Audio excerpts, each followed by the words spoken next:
Abençoados, bom dia, graça e a paz do Senhor Jesus. Vamos ficar de pé, vamos abrir a nossa Bíblia no livro de Êxodo, segundo livro da Bíblia, no capítulo 12, e nós leremos do versículo 1 até o versículo 14. Êxodo, capítulo 12, nós vamos ler 14 versículos da palavra de Deus, em nome do Senhor Jesus. Parece que acharam. Amém. A igreja está bem afiada com a palavra. Assim diz a palavra do Senhor. O Senhor disse a Moisés e a Arão no Egito: este deverá ser o primeiro mês do ano para vocês. Digam a toda a comunidade de Israel que no 10º dia deste mês todo homem deverá separar um cordeiro ou um cabrito para a sua família, um para cada casa. Se uma família for pequena demais para o animal inteiro, deve dividi-lo com seu vizinho mais próximo, conforme o número de pessoas e conforme o que cada um puder comer. O animal escolhido será macho de 1 ano, sem defeito, e pode ser cordeiro ou cabrito.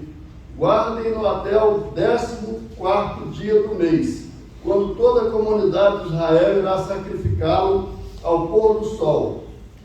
Passem então um pouco do sangue nas laterais e nas vigas superiores das portas das casas, nas quais vocês comerão o animal.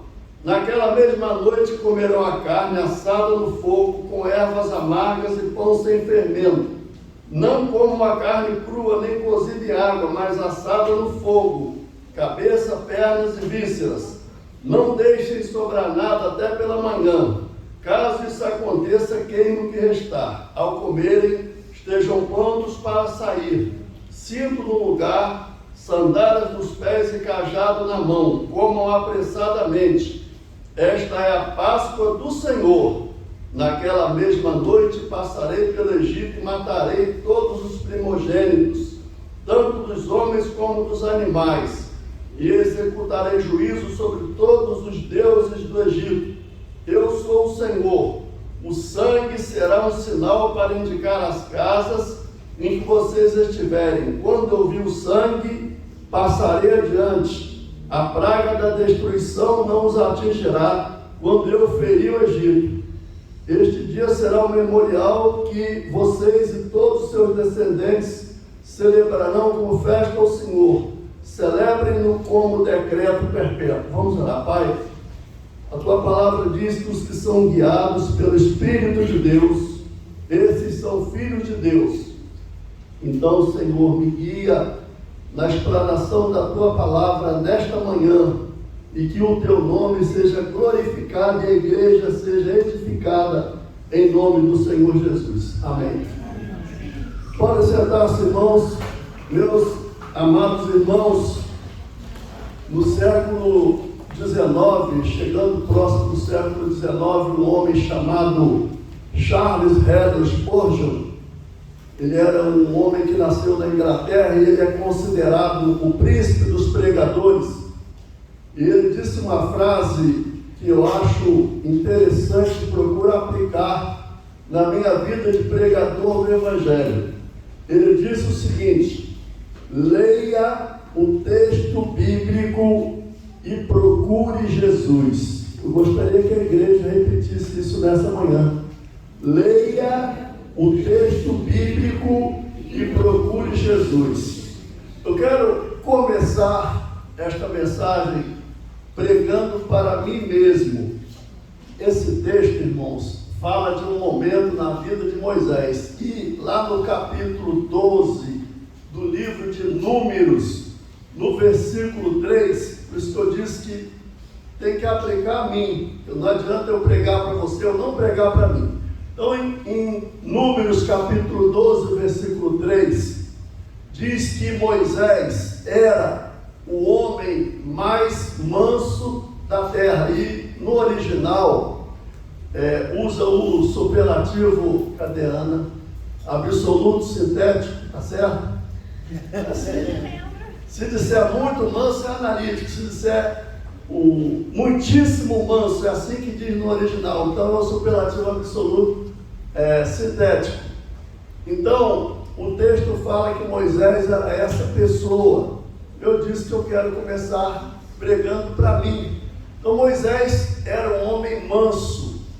Eu estou no caminho da fé há 46 anos.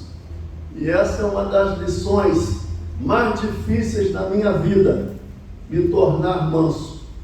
Porque eu não nasci manso. Na minha essência eu não sou manso. E eu quero aplicar isso aqui para mim nessa manhã, porque a Bíblia tem muito a falar sobre mansidão, embora não seja o assunto específico da pregação.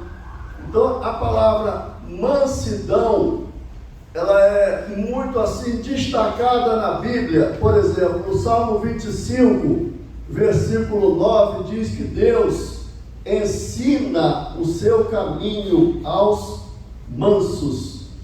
Então nós precisamos aprender a sermos mansos. Deus ensina o seu caminho aos mansos. E a palavra de Deus diz também em Mateus 11, 29, o Senhor Jesus disse: aprendei de mim, que sou manso e humilde de coração. Em Mateus 5, versículo 5, Jesus disse que os mansos herdarão a terra. Quando o pastor tem uma igreja com pessoas mansas, não surge contenda. A pessoa mansa, ela refreia sua língua, ela pensa para falar, ela não vive com as suas emoções afloradas, ela é de um trato fácil. Então eu queria aplicar essa lição da vida de Moisés na minha vida.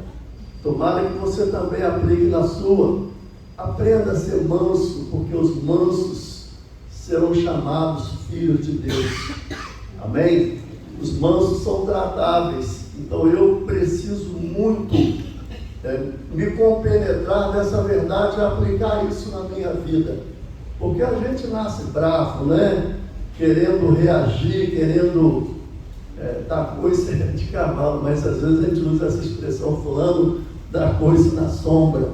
Se você não é uma pessoa mansa, peça ao Espírito Santo nessa manhã para abrandar você, para tornar você uma pessoa mansa, e você será o melhor cristão. Quem é manso já deu uma boa caminhada na vida cristã.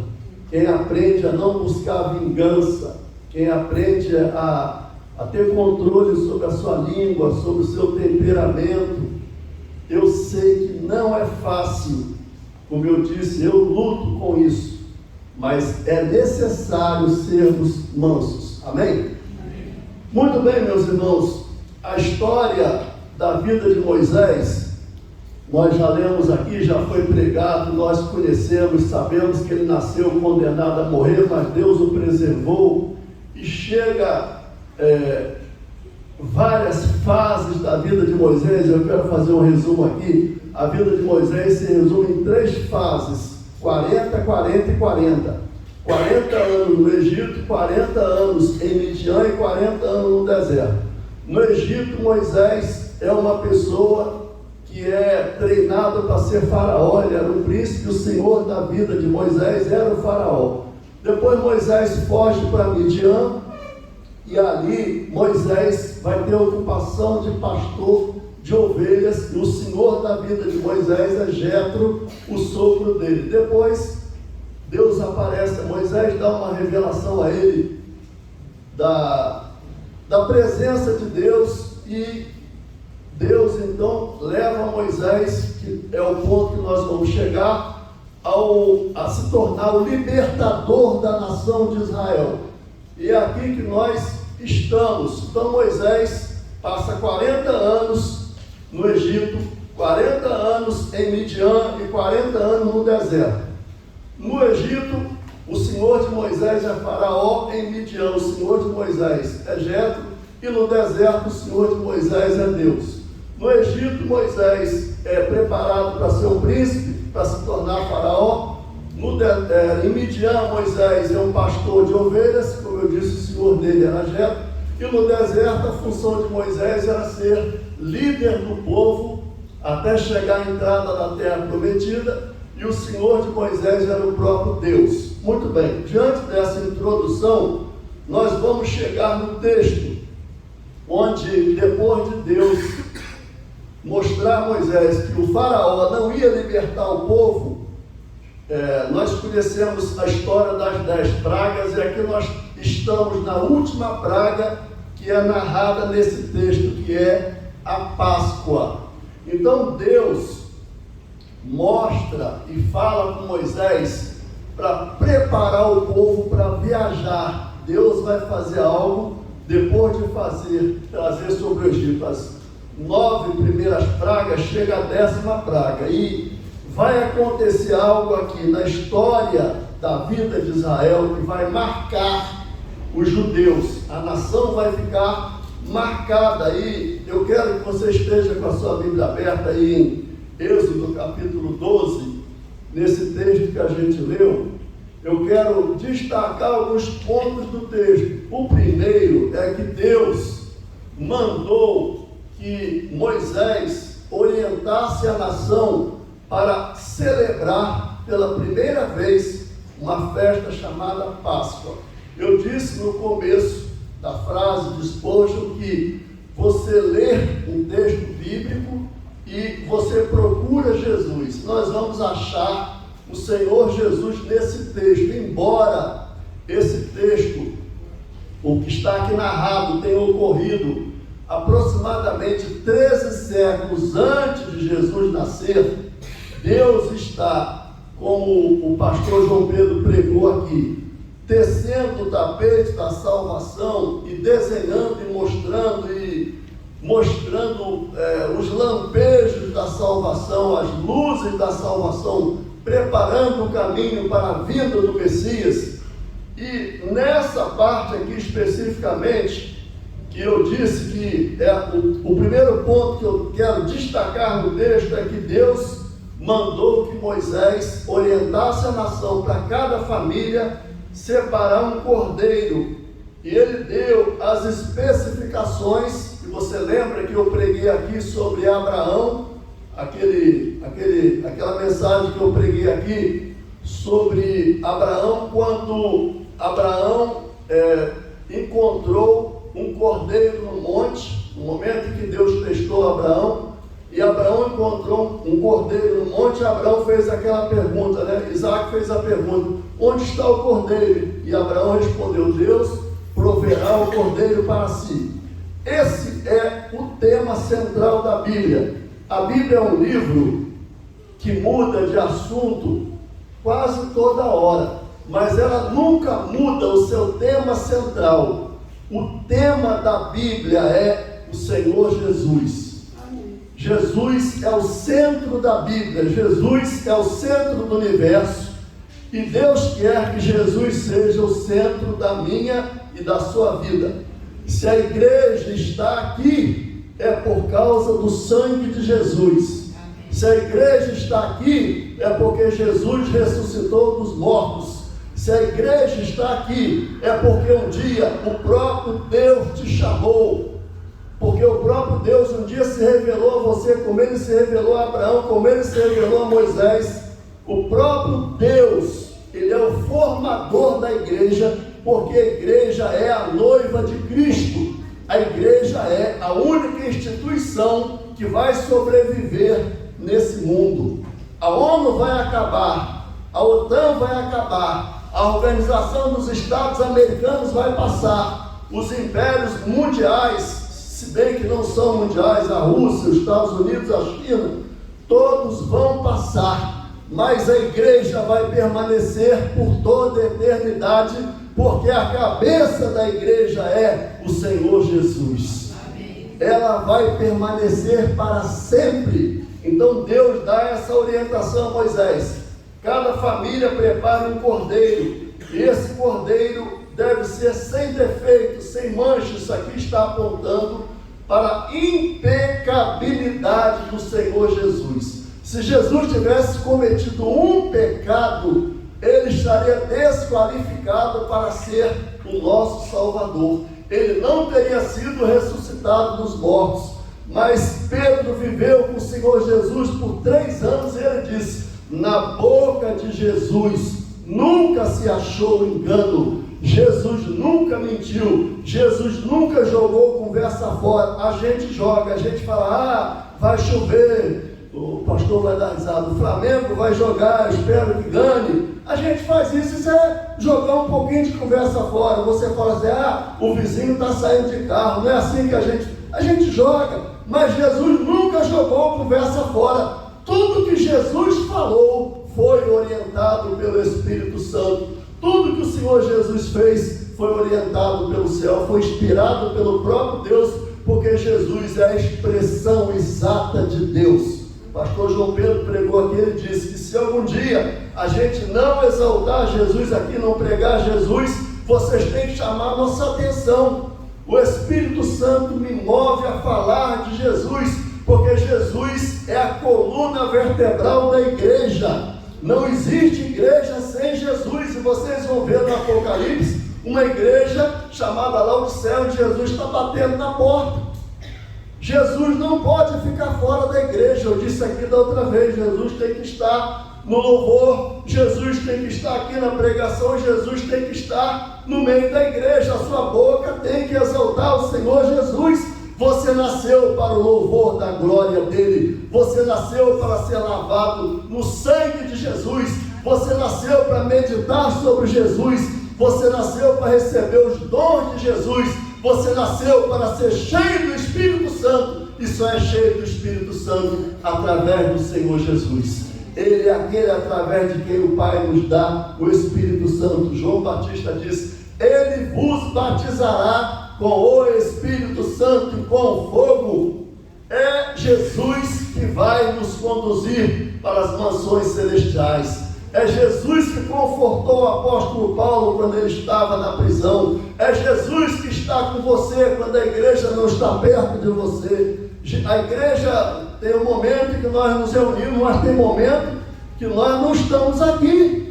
Mas o Senhor Jesus, ele não nos deixa nunca. Eu já disse aqui que naquele momento em que você esteve internado, que ninguém podia entrar lá no leito do hospital, o Senhor Jesus estava com você. Então, glória a Deus, porque o cordeiro teria que ser sem mancha.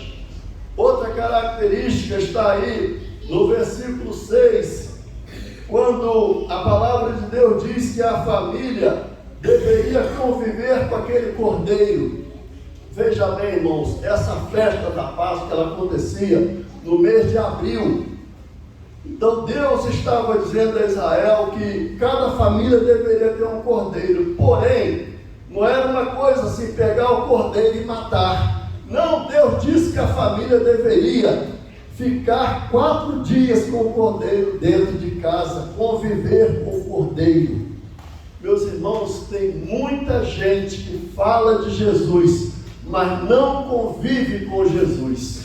Nós precisamos conviver com o Senhor Jesus. Quando você estiver fazendo comida, você fala assim, é um negócio às vezes meio enfadonho, né, irmão Bete? É um negócio ingrato pra caramba. Você tem uma trabalheira, fica em pé lá, e quem vai comer, a irmã Simone e o irmão Ronaldo, né, que são especialistas aí no assunto, e a pessoa chega para comer e quer saber se você botou muito sal, né, Vitor? Se você botou pouco sal, se está aguado, se está meio cru, não é assim? É um negócio meio enfadonho cozinhar, né? E dificilmente as pessoas nos agradecem depois que a gente faz a comida. Eu quero, até falei com o pastor João Pedro, que imaginando o trabalho que a irmã Simone deve ter tido naquele almoço, é trabalhoso. Então, irmãos, quando for assim, vamos dizer, irmã, graças a Deus pela sua vida, foi muito bom. Irmã Simone, glória a Deus. Irmão Ronaldo, pastor João Pedro, acredito que deve ter ajudado um pouquinho, ou foi só com a boca. Muito bem, meus irmãos, então, a palavra de Deus diz que deveria conviver com o cordeiro. A igreja precisa conviver com o cordeiro.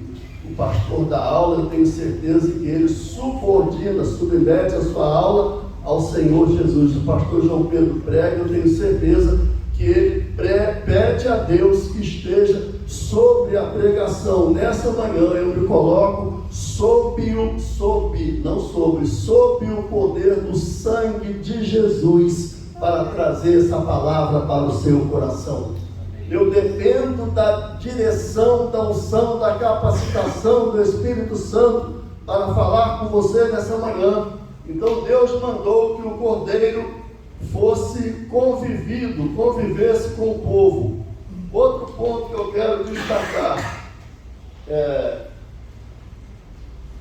o texto fala também no versículo 9 que não deveria, o cordeiro deveria ser comido, não cru, mas cozido. Isso mostra para nós que a nossa relação com o Senhor ela não pode ser superficial. Tem gente que tem uma fé, e é triste o que eu vou dizer aqui.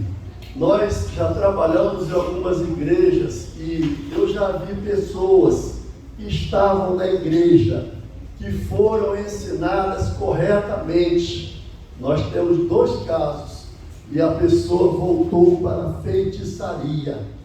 Acredite, irmão Nete, isso mostra que tem pessoas que têm uma relação superficial com o Senhor.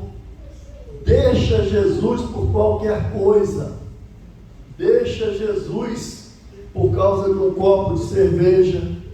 Deixa Jesus por causa de uma mulher. Deixa Jesus por N razões que se eu for enumerar aqui. Mas isso deixa a gente meio estupefato, assustado, surpreso. Como é que um vínculo que o próprio Deus estabeleceu conosco, nos dando o poder do sangue de Jesus para nos limpar, para nos sustentar, e por qualquer coisa a pessoa diz: eu não quero mais, eu não vou mais. Isso está cheio aí na internet de pessoas que se tornaram críticas da Bíblia. Se eu for usar o tempo aqui para falar disso, não é nem muito o assunto que eu quero ir em frente. Então, esse é um outro ponto que eu quero destacar aqui, é a nossa relação com Jesus não ser superficial. E a sua relação com Jesus, ela não é superficial quando você ama essa palavra. Não tem como você ter uma relação profunda com Jesus se você não tiver uma relação com essa palavra. O que vai mostrar para mim, para o pastor, para Deus, que você ama ao Senhor, é você amar essa palavra. Você pode até não entender alguns pontos dela, mas você ama essa palavra, porque essa palavra é o único livro que o original está no céu e a cópia está na terra. O salmista disse: para sempre no céu está firmada a tua palavra. Esse livro que está aqui, o original dele está lá em cima. Nós estamos com a cópia na mão. Então você tem o dever de amar essa palavra. Então você não pode ser superficial, você não pode ser uma pessoa crua, você não pode ser um surfista, você precisa ser um mergulhador na palavra. O surfista, ele anda sobre as ondas, ele não mergulha nunca, ele só quer admirar a paisagem, qualquer coisa ele sai do mar. Mas o mergulhador, ele vai buscar na profundidade as pérolas, os tesouros que o mar tem. Essa palavra é um tesouro para você. Davi tinha uma relação muito grande com essa palavra. Você vê isso no Salmo 119. Paulo tinha uma relação muito grande com essa palavra. Pedro tinha uma relação muito grande com essa palavra. Moisés tinha uma relação com essa palavra, embora no tempo dele ela ainda estivesse sendo escrita. Mas nós temos o dever de amar essa palavra. Quero ir em frente. No versículo 12, eu quero dizer que essa mensagem da Páscoa, essa mensagem ela é uma mensagem de salvação, e ela é também uma mensagem de juízo. No versículo 12 diz: naquela mesma noite, Deus falou: eu passarei pelo Egito. Paulo diz que nós somos o bom cheiro de Cristo, nos que se salvam e nos que se perdem. Tem pessoas que você vai testemunhar e poderá ser a última vez que ela vai ouvir o Evangelho. Eu já falei, a gente nunca deve falar que fez muita coisa para Deus, mas eu já falei do Evangelho para um bocado de pessoas, não vou dizer muitas porque são 7 bilhões de pessoas, falei para algumas pessoas. Algumas aceitaram e se converteram, outras desprezaram. Então essa palavra é uma palavra que traz salvação e traz juízo. Então Deus falou aí naquela mesma noite, eu passarei pelo Egito. A Páscoa era salvação para os judeus e era condenação para o Egito.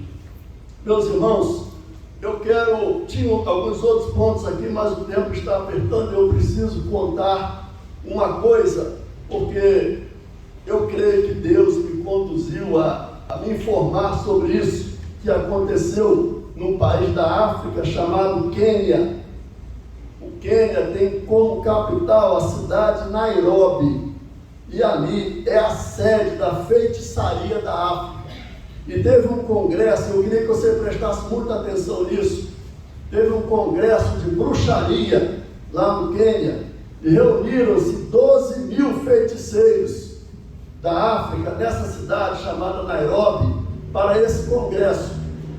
E a bruxa Mor, a mulher que comandava tudo isso, ela reuniu aquela turma num certo lugar, e a filha dela adoeceu, e a filha dela teve uma enfermidade mortal. E aquela mulher, irmãos, ela reuniu aqueles feiticeiros para fazer trabalho, para poder a filha dela ser beneficiada, e nada adiantava. E a filha dela veio a falecer. E a empregada daquela mulher, ela era uma serva de Deus.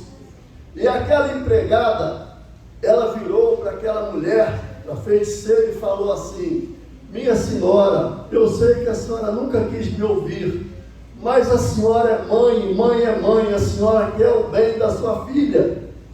E eu tenho certeza que se o pastor que eu conheço vier aqui orar, Deus pode fazer um milagre. E depois de muito objetar, depois de muito resistir, foi aceito que aquele pastor fosse ali no estádio. E depois que os feiticeiros fizeram tudo aquilo que os profetas de Baal fizeram, se retalharam, clamaram e nada acontecia, aquele pastor, semi-analfabeto, um homem simples, ele chegou no estádio. E quando ele estava se dirigindo para o estádio, Deus falou assim: você vai debaixo do poder do meu sangue. E quando o pastor chegou ali, irmãos, aquela turma estava assim, olhando com incredulidade, e o pastor olhou para aquela menina, filha da feiticeira, e ele levantou as mãos e começou a orar, e o poder de Deus desceu naquele lugar. E Deus, irmãos, Deus havia dito a ele: eu vou mostrar para a África quem é Deus, que os deuses que eles estão invocando não são deuses. E você vê isso aqui nesse texto. Deus disse: eu vou fazer, vou mostrar o Egito, vou guerrear contra os deuses do Egito. E aquele pastor começou a orar, e o poder de Deus veio sobre aquele ambiente, e ele disse: menina, em nome do Senhor Jesus, levanta-te. E o poder de Deus entrou naquela criança, e aquela criança se levantou, e a maioria daqueles feiticeiros se ajoelharam e clamaram: só o Senhor é Deus. Eu queria que a igreja nessa manhã fizesse esse coral que a nação de Israel fez quando Elias desafiou os profetas de Baal, e que aqueles feiticeiros também um dia fizeram quando viram a manifestação do poder de Deus.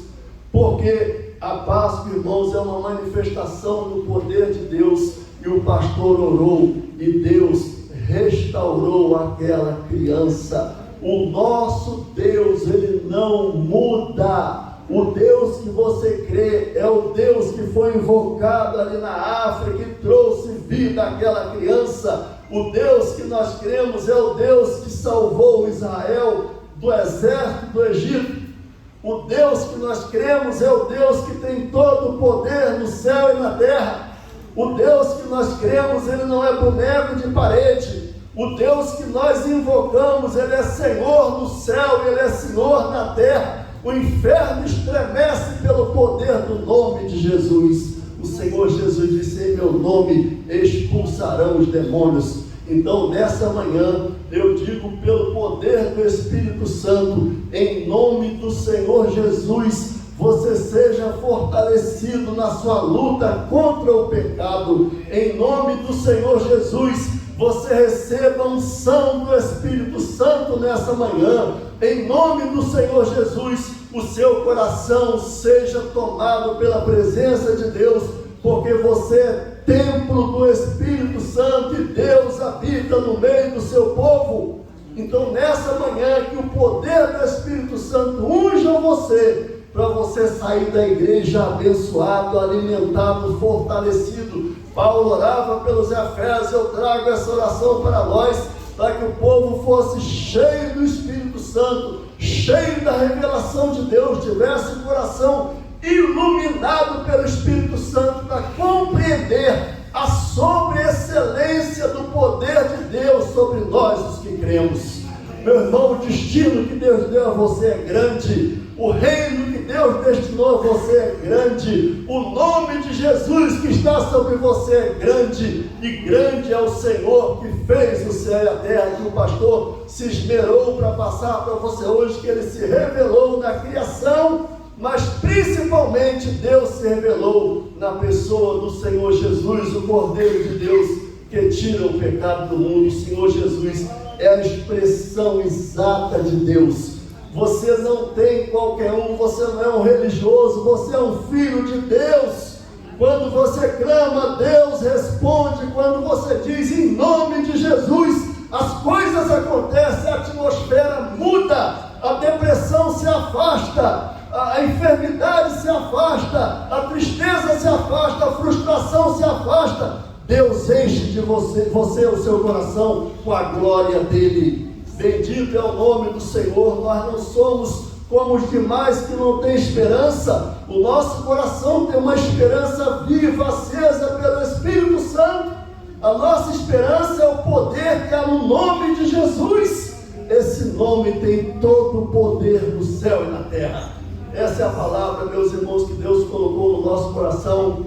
Outro dia a gente volta a falar mais um pouco sobre isso. Eu vou chamar o grupo de louvor, o pastor aqui na frente, para fazer a conclusão. Fique com essa palavra. O Deus que você crê é o Deus que ressuscita mortos, é o Deus que lava o seu pecado, é o Deus que limpa o seu coração, é o Deus que dá a você condição de orar em espírito e em verdade, é o Deus que dá a condição de você abençoar a sua família. O Deus que você crê é o Deus Todo-Poderoso. Então vamos dizer o que aqueles feiticeiros disseram quando viram o poder de Deus: só o Senhor, vamos dizer 3 vezes: só o Senhor é Deus, só o Senhor é Deus, só o Senhor é Deus. Aleluia. Deus te abençoe, meu irmão, em nome do Senhor Jesus.